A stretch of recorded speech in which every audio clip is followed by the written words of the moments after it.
여러분 안녕하십니까? 한미 관세 협상이 5달 만에 문서 형태로 최종 타결됐죠. 관세 문제가 풀리면서 우리 기업의 수출 부담이 줄고 국가 경제의 불확실성도 많이 덜게 됐습니다. 앞으로가 더 중요합니다. 구체적인 세부 협상에서 우리 이익을 잘 지켜내야 할 텐데요. 우리가 미국 어디에 어떻게 투자해야 할지, 또 국내 시장은 어떻게 지켜내야 할지 윤수한 기자가 분석했습니다. 2천억 달러 규모의 대미 투자 사업 선정은 도널드 트럼프 대통령의 임기가 끝나는 2029년 1월까지 이뤄집니다. 미국 상무장관이 위원장인 투자위원회의 추천을 받아 트럼프 대통령이 투자처를 결정하는데 이 과정에서 우리나라와 협의해야 한다는 단서가 붙었습니다. 한국의 산업통상부 장관이 위원장으로 있는 협의위원회와 협의하여 상업적으로 합리적인 투자만을 두 나라의 의견이 엇갈릴 때 조율 과정에서 얼마나 우리의 목소리를 반영할 수 있느냐가 관건입니다. 당장 미국 정부는 알래스카 LNG 사업이 대미 투자처에 포함된다고 주장하지만 우리 정부는 사업성 등을 볼 때 투자 대상이 아니라는 입장입니다. 저희가 거부권을 할 경우에는 미국 측에서 관세를 인상하도록 되어 있습니다. 그래서 저희가 앞으로 이와 같은 리스크를 관리하는 게 필요한 상황이고요. 관세 협상의 공동 설명 자료인 팩트시트에는 그동안 미국 정부가 요구해온 비관세 장벽 완화 내용도 담겼습니다. 큰 틀에서 미국산 농산물의 승인 검역 절차를 효율화하고 디지털 분야와 관련해 미국 기업을 차별하지 않기로 했습니다. 비관세 분야 이행을 위한 한미 FTA 공동위원회 개최 등 구체적인 사항의 경우에는 통상교섭본부와 미국 무역대표부 간에 지속적으로 협의해 나갈 계획입니다. 협의 내용에 따라 거대 플랫폼 기업의 독과점을 막기 위해 추진 중인 온라인 플랫폼법 도입에 제동이 걸리거나 국내 고정밀 지도를 공개해달라는 구글 등의 요구에 힘이 실릴 수도 있습니다. MBC 뉴스 윤수환입니다.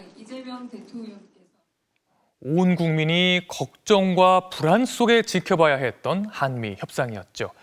조금이라도 더 우리에게 유리한 방향으로 이끌기 위해 치열하게 싸웠던 협상의 뒷얘기가 대통령실 새 실장의 입을 통해 공개됐는데요. 김용범 정책실장은 처음 미국이 보낸 협상안을 보고 기절초풍했다면서 일제 국권을 강탈당했던 을사조약에 빗대기도 했습니다. 김정우 기자가 보도합니다. 지난달 29일 경주에서 타결된 한미 관세 협상. 긴 실무 협상 끝에 2천억 달러 대미 투자는 현금으로 연간 200억 달러씩, 1,500억 달러는 조선협력펀드에 투자하기로 했습니다. 한미 관세 안보 협상 결과를 담은 조인트 팩트시트까지 발표된 뒤 대통령실 3실장의 후일담이 뒤늦게 공개됐습니다. 첫 정상회담 이후 미국에서 보낸 안을 두고 김용범 정책실장은 기절초풍했다고 했습니다. 무슨 말을 해야 기절초풍이라고 해야 될지 아주 진짜 말도 안 되는 아니었어요. 그래서 제가 올해가 을사년이구나. 을사년에 체결된 일본과의 불평등 조약, 을사늑약을 언급한 걸로 풀이되는데 현금 투자 비율이나 수익 배분 등의 요구가 그만큼 불평등했다는 뜻입니다. 김 실장은 감내 가능한 안을 위해 끝까지 사투했고 마지막까지 대치했다고 전했습니다. 더 이상 우리가 양보 안 된다고 하는 그 선이 있었어요. 그야말로 완전 최악이었죠. 미국도 이제 대통령이 오고 그러는데 우리가 이렇게 안 좁혀지니까 엄청 화를 내요. 강훈식 비서실장은 설득을 맡았던 두 실장들에 비해 본인은 완강했다면서도 이재명 대통령이 제일 완강했다고 말했습니다. 23차례나 장관급 회담이 있었고 보이지 않는 물밑에선 정말 많은 협상들과 회의가 있었던, 물론 더 완강한 건 대통령님이셨어요. 위성락 안보실장은 타결 배경을 두고 실무진들이 마지막에 입장을 제고했다며 상대를 배려하는 입장에서 마지막 순간에 서로가 물러서게 된 거죠. 타결의 공을 이 대통령에게 돌렸습니다. 잘된 배경에는 대통령님께서 대처를 잘해주시는 것이 첫째고요. 협상의 내용이 문서화된 만큼 이 대통령은 이번 주말 대기업 총수들과 만나 관세 협상 후속 회의를 이어갈 예정입니다. MBC 뉴스 김정우입니다. 특검 재판이 계속되면서 윤석열 전 대통령 부부의 거짓말이 속속 드러나고 있습니다. 윤 전 대통령의 내란과 김건희 씨의 국정 개입을 눈앞에서 목격했던 증인들이 입을 열면서 감춰져 있던 진실이 하나둘 밝혀지고 있는데요. 차현진 기자가 정리했습니다. 12.3 비상계엄이 국무회의를 거쳤다는 주장에 대해 지금도 국무위원인 송미령 장관은 토의는 없었다고 눈물까지 흘려가며 증언했습니다. 결과적으로는 동원됐다라는 생각이 듭니다. 그냥 머릿수 11명 채우기 위해서 불려가서 그냥 자리에 앉아 있다가. 지난 1월 공수처 체포영장 집행저지 당시 경호처가 사실상 윤석열 전 대통령 호위무사 역할을 한 구체적인 정황도 드러났습니다. 관저에 미사일 있지 않느냐, 공수처가 들어오면 아작내라 같은 위험한 지시를 윤 전 대통령이 서슴지 않았다는 증언이 나온 겁니다. 하지만 윤 전 대통령은 여전히 혐의를 완강히 부인하며 반성 없는 태도로 일관하고 있습니다. 저는 왜 이렇게 흥분하시는지 이유를 모르겠는데. 흥분하는 게 아니고. 김건희 씨의 국정 개입 의혹 역시 관련자들의 증언을 통해 속속 전모가 밝혀지고 있습니다. 정지원 전 대통령실 행정관은 건진법사 전성배 씨가 건의2 휴대전화로 보낸 여러 사람의 이력서가 대통령실 인수위에 실제로 전달됐다고 말했습니다. 또 통일교로부터 받은 샤넬백 등에 대해 김건희 씨는 사용하지 않고 돌려줬다고 주장했지만 재판부는 현장 감정을 통해 사용감이 있다면서 실제 김 씨에게 전달된 걸로 판단했습니다. MBC 뉴스 차현진입니다. 오늘 새벽 충남 천안에 있는 이랜드 패션 물류센터에서 불이 나 9시간 반 만에 큰 불길을 잡았습니다. 창고 안에 가득 쌓여있던 물품이 타면서 나온 거대한 연기 구름이 상공을 지나던 비행기에서도 보일 정도였습니다. 이혜연 기자가 보도합니다. 새벽 어스름이 가시기 전 시뻘건 불길이 대형 물류 창고 전체를 집어삼켰습니다. 어마어마한데요. 어떡하지 이거. 다 태우겠는데. 오늘 아침 6시 10분쯤 충남 천안시 동남구에 있는 이랜드 패션 물류센터에서 불이 났습니다. 꼭대기 4층 창고에서 시작한 불은 지하 1층까지 순식간에 번졌습니다. 하늘에서 땅에서 쉼없이 물을 뿌려보지만 불길은 누그러들지 않았고 큰일 났다. 건물 외벽이 무너져 내리기도 했습니다. 1000만 장 넘는 의류에 불이 붙어 내부 진입이 어려운 가운데 건물에서는 오전 내내 검은 연기가 치솟고 있습니다. 연기는 수천 미터 높이의 상공을 지나는 비행기에서도 포착됐습니다. 층마다 가득 쌓여있던 옷가지와 포장재 등을 태우며 번지는 불길에 스프링클러도 무용지물이었습니다. 소방당국은 불이 난 지 9시간 반 뒤에야 큰 불길을 잡을 수 있었습니다. 당시 건물 안에 있던 경비원 등 3명은 스스로 대피해 다친 사람은 없었습니다. 해당 물류센터에서는 지난 6일 구내 식당에서 불이 나기도 했습니다. 산단이 화재가 지금 좀 요 근래 좀 자주 발생하고 있었는데 이게 계속 우려가 되네요. 계속 이런 상황이 생기니까 위험 설비를 좀 취급하는 사업장도 많고. 경찰과 소방당국은 잔불 정리를 마치는 대로 정확한 화재 원인을 조사할 방침입니다. MBC 뉴스 이혜현입니다. 울산 화력발전소 붕괴 사고 마지막 실종자가 어젯밤 숨진 채 발견됐습니다. 사고 당시 발파 해체 작업을 맡은 업체는 오늘도 사고 원인을 몰라 답답하다고 밝혔는데요. 정부는 원인 조사는 물론 공사 발주처의 책임을 강화하는 방법도 마련하겠다고 밝혔습니다.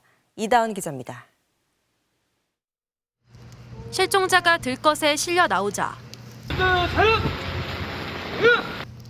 두 줄로 도열해 있던 구조대원들이 거수경례로 예를 표합니다. 어젯밤 10시쯤 보일러타워 5호기 잔해 속에서 마지막 실종자로 남아있던 62살 김모 씨의 시신이 수습됐습니다. 잔해 내부를 수색하던 중 김 씨 위치를 확인한 뒤 철 구조물을 잘라가며 최종 수습하기까지 1시간이 넘게 걸렸습니다. 이로써 매몰 노동자 7명 중 단 1명도 살아 돌아오지 못했습니다.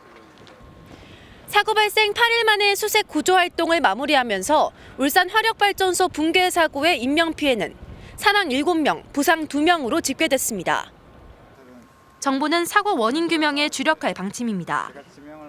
이번 사고의 구조적 원인도 함께 규명하면서 앞으로 진행될 폐 화력발전기 교체 과정에서의 재발 방지를 위한 수사를 해나갈 예정입니다. 김 장관은 중대재해처벌법 도입 이후 발주처 처벌이 없다는 지적에 모든 가능성을 열어두고 있다며 발주처 책임을 강화하는 방법도 강구할 것이라고 밝혔습니다. 경찰은 붕괴 원인을 규명하기 위해 이르면 다음 주 합동감식을 진행할 예정입니다. 또 공사 발주처인 한국동서발전과 시공사인 HJ중공업, 해체 작업을 맡은 코리아카코 관계자들을 조만간 잇따라 불러 조사할 것으로 보입니다. MBC 뉴스 이다은입니다. 다카이치 산하의 일본 총리의 유사시 대만 사태 개입 발언을 두고 중일 양국 갈등이 갈수록 격화하고 있습니다. 특히 중국은 주중 일본 대사를 새벽에 불러 항의하는가 하면 일본 여행 자제 권고까지 내렸는데요. 신지영 기자가 보도합니다. 주일 중국 대사관이 어제 공식 SNS에 올린 공지문입니다.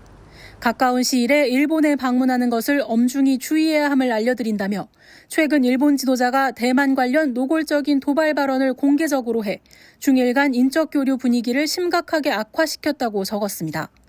중국 외교부는 또 13일 밤늦게 주중 일본 대사를 불러 엄중 항의하고 해당 내용을 즉각 홈페이지에 공개했습니다.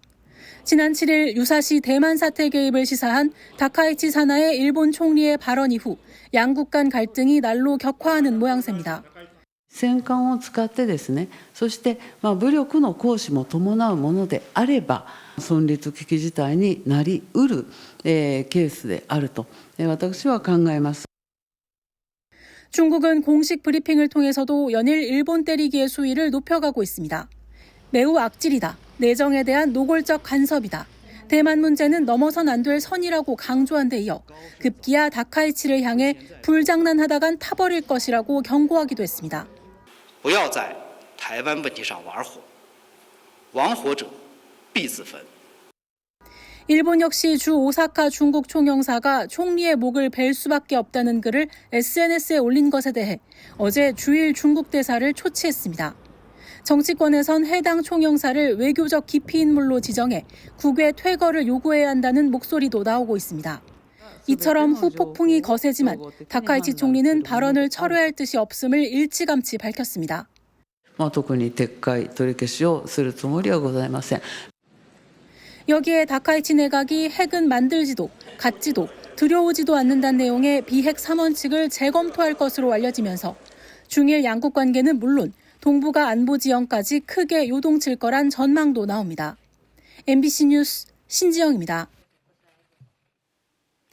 대장동 사건 항소 포기 논란의 쟁점 중 하나는 범죄 수익이 제대로 몰수나 추징되지 못하는 것 아니냐는 건데요. 검찰의 항소 포기로 남욱 변호사는 자신에게 부과된 추징금이 0원으로 확정되자 동결된 본인의 재산을 풀어달라고 요구하고 나서 그 결과가 주목됩니다. 이준범 기자입니다. 검찰은 대장동 민간업자들이 이해충돌 방지법을 어겨 거둔 수익이 모두 합쳐 7,886억이라며 추징을 요구했습니다. 하지만 1심 재판부는 일부 비밀을 이용한 건 맞지만 검찰의 공소시효 계산 기준이 틀렸다며 죄를 묻지 않았습니다. 배임 규모도 판단이 달랐습니다. 검찰은 택지 분양 배당금과 아파트 분양 수익을 합한 금액에서 성남 도시개발공사가 70% 정도는 받았어야 했다는 논리로 4,895억 원을 산정했습니다. 하지만 법원은 적정 배당 비율이 70%라는 증거가 명확치 않다면서 다른 기준을 제시해 1,128억 원으로 추정했습니다. 이런 상황에서 항소 포기로 1심 재판부 판단을 검찰이 다시 반박할 수 있는 기회는 없어진 상황. 다만 1심 재판부가 자신들의 계산 1,128억 원을 바탕으로 김만배 씨에게 473억 원을 추징했기 때문에 2심에서도 배임 액수는 논의의 대상이 될 걸로 보입니다. 1심에서 추징금 선고를 피한 남욱 변호사는 항소 포기 직후 검찰이 동결한 재산 약 500억 원을 풀어달라고 요청했습니다. 어떤 결론이 내려질지는 아직 알 수 없습니다. 흔히 있는 일이 아니라서 어떤 절차를 거쳐야 하는지부터 검토하고 있다는 게 검찰 설명입니다. 이에 대해 성남시는 항소 포기로 검찰이 묶어둔 범죄 수익 2,070억 원 중 김만배 1심 추징액을 제외한 나머지가 동결 해제될 가능성이 커졌다며 2,070억 전체에 대해 선제적 가압류를 하겠다고 밝혔습니다. 또 현재 387억에 불과한 민사 손해배상 소송 액수도 검찰이 계산한 배임 액수 전체로 올리기로 했습니다. 이에 따라 범죄 수익 환수 대상이 얼마가 될지에 대해 치열한 법정 다툼이 예상됩니다. MBC 뉴스 이준범입니다. 그룹 애프터스쿨 출신 배우 나나의 재택에 흉기를 들고 침입해 돈을 요구한 30대 남성이 경찰에 붙잡혔습니다. 이 남성은 오늘 오전 6시쯤 경기 구리시 아천동에 있는 나나의 고급 빌라에 침입해 나나와 어머니를 흉기로 위협하며 돈을 요구한 혐의를 받고 있습니다. 남성은 몸싸움 끝에 부상을 입고 제압돼 경찰에 넘겨졌는데 이 과정에서 나나 어머니가 크게 다쳐 의식을 잃었던 것으로 전해졌습니다.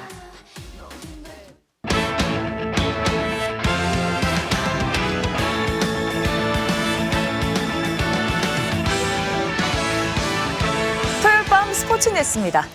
야구대표팀이 일본과의 첫 번째 평가전에서 아쉽게 패했습니다. 연속 홈런으로 앞서가다 투수진의 재구난조로 무너졌는데요. 조진석 기자입니다. 10개 구단 유니폼을 입은 우리 팬들로 관중석 한쪽이 채워진 도쿄돔. 원정 응원단의 열기 속에 대표팀은 4회 먼저 포문을 열었습니다. 신민재가 안타로 출루한 뒤 일본 이바타 감독이 경계 대상으로 꼽은 안현민이 호쾌한 선제 투런포를 날렸습니다. 시속 178km로 날아간 타구는 물론 배트를 날리는 모습도 압권이었습니다. 곧바로 다음 타자 송성문까지 홈런포를 터뜨렸습니다. 올해 60경기에서 홈런 단 3개만 내준 모리우라를 연속 홈런으로 두들겼지만 투수진이 너무나 아쉬웠습니다. 곽빈에 이어 4회 등판한 이로운이 2타점 적시타를 내줘 동점이 됐고 5회에는 이호성이 기시다에게 석점포를 얻어맞는 등 대표팀은 6실점하며 무너졌습니다. 신민재가 홀로 3안타로 분전했지만 대표팀은 결국 한일전 10연패를 기록했습니다. 4사구 포함해서 11개? 이 부분이 제일 아쉬웠던 부분이고 좋은 경험을 했다고 생각해요. 대표팀은 내일 정우주를 선발로 세워 일본과 한 차례 더 평가전을 치릅니다. MBC 뉴스 조진석입니다. 프로농구에선 DB가 알바노의 버저비터로 극적인 승리를 거뒀는데요. 마지막 상황이 정말 흥미진진했습니다. 경기 종료 16초를 남긴 4쿼터 막판, SK-1가 깔끔한 석점포로 84대84 동점을 만듭니다. 마지막일지 모를 공격 기회를 앞두고 DB 김주성 감독이 작전을 지시하는데요. 파울을 얻으려고 2점 싸움해야 된다고. 안 되면 원해서 내업 싸움. 그리고 이어진 DB의 공격, 수비에 막힌 앨런슨, 알바노에게 공을 넘겨주고 여기서 그대로 석점슛을 시도하는데요. 이게 짜릿한 결승 버저비터로 연결됩니다. 2점이 아닌 3점 슛으로 극적인 승리를 따내면서 DB가 3위 자리를 유지했습니다.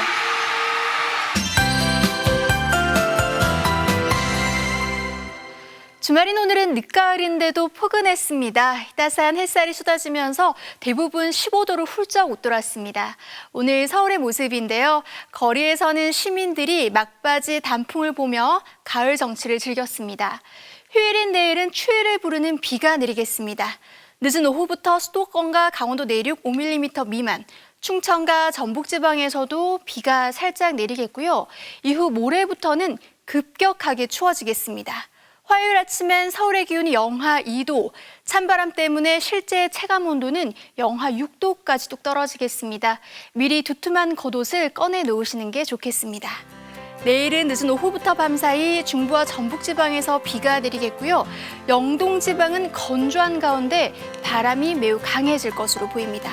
내일 아침 기온은 서울이 5도, 춘천 0도, 대구 4도로 출발하겠습니다. 한낮 기온은 서울이 17도, 전주 19도, 부산 21도까지 오르겠습니다. 다음 주 초에는 충남과 호남 지방에서 첫눈이 내릴 가능성이 있고요. 추위는 다음 주 중반부터 차츰 누그러질 전망입니다. 날씨였습니다. 김정관 산업부 장관은 한미 관세 협상 내용이 불공정한 게 아니냐는 질문에 공정한 내용이 어디 있냐며 하고 싶어서 한 게 아니라고 말했습니다. 애초에 공정 따위는 언급할 수도 없는 약탈적이고 폭력적이었던 협상에서 이만큼이라도 우리의 이익을 지켜낸 건 분명 다행스러운 일입니다. 앞으로 조율 과정에서도 우리 목소리를 최대한 담아낼 수 있도록 치밀하게 준비하고 대응해야겠습니다. 토요일 뉴스데스크를 마칩니다. 여러분 고맙습니다.